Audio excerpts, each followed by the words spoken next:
Well, Jensen has pointed out, maybe that's not what the passage means. Maybe it's an advice on position, like you need to raise up a little bit. If you try and do it the same way you do it with a woman, it's a problem. But also this thing of, the Bible is against man-on-man sex.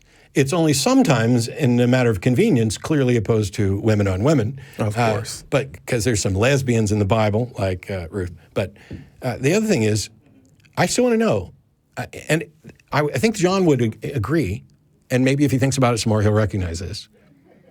Everybody has a different notion of what they consider promiscuous. And at the end of the day, it's not that promiscuous or promiscuity is a thing sitting out there that is necessarily bad. Promiscuous is the label that we use as a pejorative for people who are having more sex than we are. Or that we think they should have. Yeah. I don't feel like having sex with more than one partner for the next 40 years. Congratulations. Cool. I think that's a perfectly valid way to live your life. I don't know that you're necessarily going to be as fulfilled as the person who has more partners. Maybe less. Oh, well, what about diseases? The more partners you have, the more... Hey, I'm talking about responsible, consensual, enthusiastic, informed consent, responsible sex between adults. Have at it. I tell you what, everybody...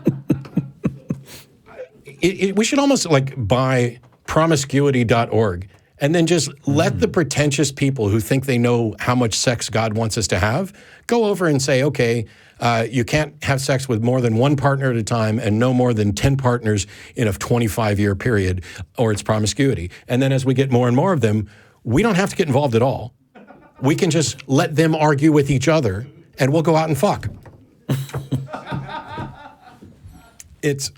Yeah, John, but just... I do want to appreciate John. I'll let you finish that. I hope he does think about that and call back, because, where I was going to start getting to is how do you define, like you said, with promiscuity specifically, or how do you start establishing those standards about these people are here, so they're not evil? Like, how did you come to that conclusion? How did you get that from the God that was almost deistic at first, which it was just created everything around us, and then started getting into minutia about who you share your genitals with? So I don't want to be mean to John, because it's very clear that John was honest, sincere, polite. He was thinking. I would have loved to keep talking to him, but it was also almost cartoonish. There is a God. I'm convinced there's probably a God, because the order in the universe makes sense, and he really doesn't want us to have sex with too many people. I mean, it's a parody almost, and I understand how that thinking goes, and I don't think John is remotely abnormal. I think that's how a great many people think and have, and it could be the case. There could actually be a data-driven case that a particular level of promiscuity does in fact damage society. There can also be data that a lack of participating in those events could damage society. But bring the damn data. Don't tell me that you think you've sussed out what God thinks about sex.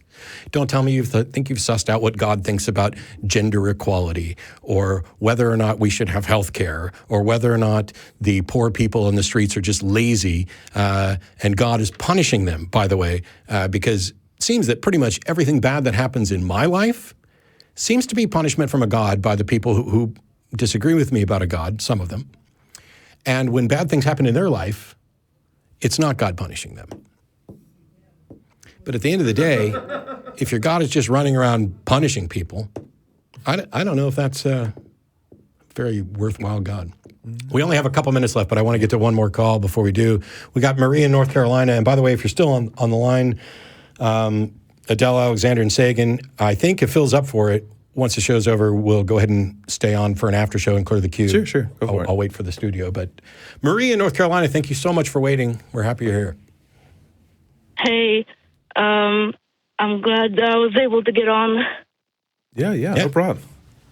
I got a note from the studio that we're not going to do the Patreon thing afterwards, but we are going to continue to clear out the queue. So,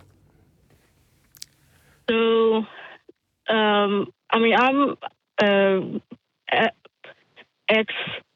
ex-Pentecostal Christian. I've been an atheist since last August. Oh, wow. And, but I had a question about heaven. When you were a Christian, did you like the idea of heaven?